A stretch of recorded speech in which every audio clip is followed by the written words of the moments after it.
बिस्मिल्लाहिर्रहमानिर्रहीम। जी साथियों, मैं हूँ सैयदा हिना खातून और आज मैं बात करूँगी आपसे उन लोगों के हवाले से जिनकी दुआएं कबूल नहीं होती, जिन्हें ऐसा लगता है कि हमारी दुआएं कबूल नहीं हो रही। तो ज़िंदगी में कहीं छोटी सी गलती कर रहे होते हैं, वो छोटी सी गलती की तरफ तवज्जो दिलाने की कोशिश कर रही हूँ। हो सकता है वो मैं भी वो गलती कर रही हूँ, आप भी वो गलती कर रहे हो और हमें ऐसा लगता है कि अल्लाह ताला हमारी दुआएं कबूल नहीं कर रहा।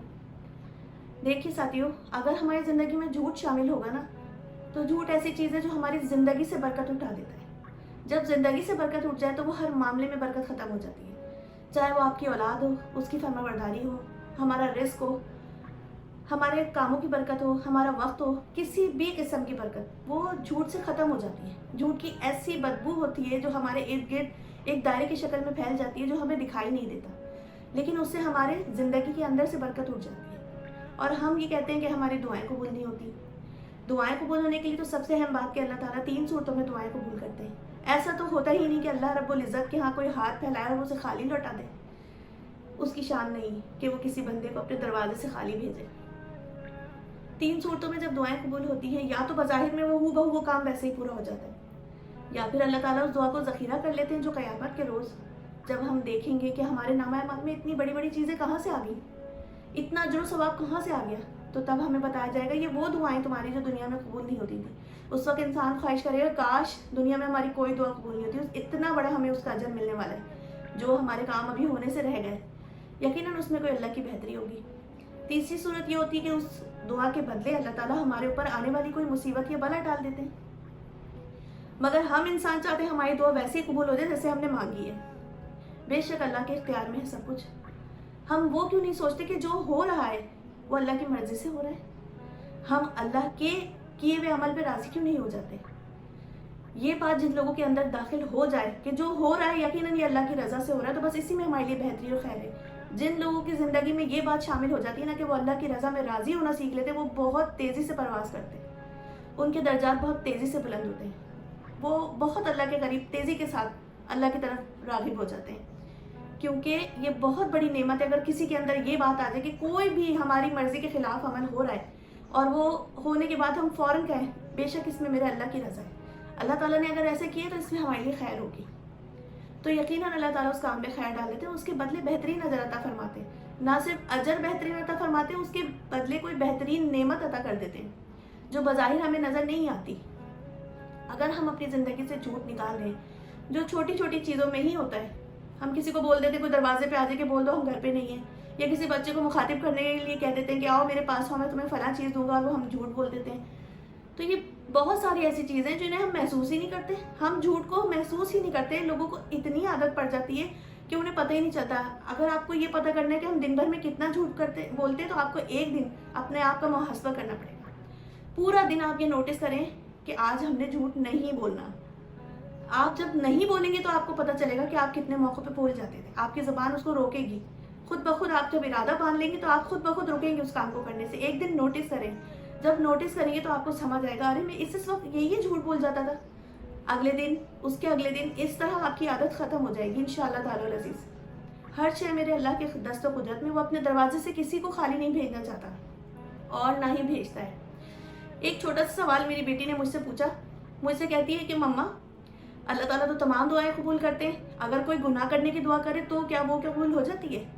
थोड़ी देर के लिए मैं सोच में पड़ गई कि मैं उसे क्या जवाब दूँ। फिर मुझे ख्याल आया कि अल्लाह रब्बुल इज़्ज़त तो सबकी ही दुआएं कबूल करते हैं।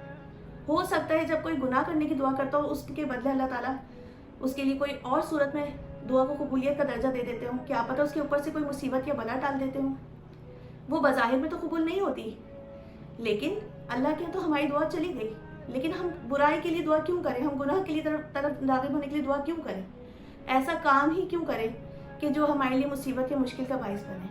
अल्लाह हमें सीधी राह पे चलने की तौफीक अता फरमाए कि हम जब दुआ करें, दुआ तो इबादत है। कुछ लोग बस फ़ौरन ही नमाज़ पढ़ते हैं, दुआ पढ़ के उठ जाते हैं। कुछ देर तो बैठे अल्लाह के आगे, उससे बातचीत तो करें।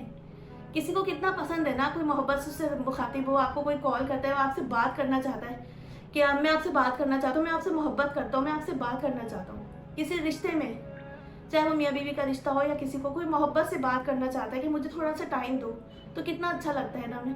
जब हम अल्लाह ताला से बात करने बैठते तो अल्लाह ताला को कितना पसंद आता होगा ना कि मेरा बंदा मेरे लिए बैठा हुआ है, مجھ سے مخاطب ہو رہا ہے, مجھ سے بات کرنے کے لیے بیٹھا ہے, اپنے تمام تر پریشانیوں کی گٹھی نہ لا کے اللہ تعالیٰ کے آگے رکھ دیا کرے کہ اللہ تعالیٰ میرے یہ مسئلے مجھ سے حل نہیں ہوتے, نہ میرے بس میں, میرے گناہ اتنے ہیں کہ میں ان کو حل ہی نہیں کر پاتا. بے شک تو رحمان و رحیم ہے, تو میرے ان تمام مسائل کو حل کر دے میرے اللہ. یہ سارے الجھی ہوئی جو ڈورے ہیں نا, انہیں تو سلجھا دے. وہ بے شک ہر شے پہ قادر ہے.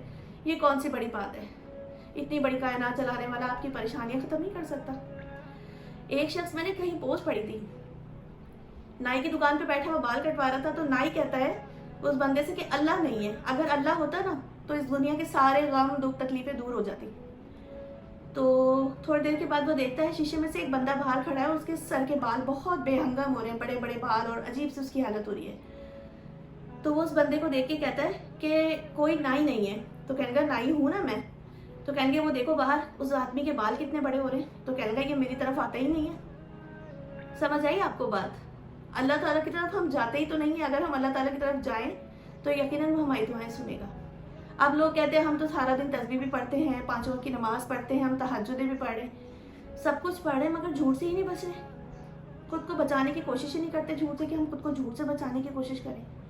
جب ہم اپنے زندگی سے جھوٹ نکال دیں گے تو یقین کریں آپ کی ہر دعا اللہ قبول کرنا شروع کر دے گا.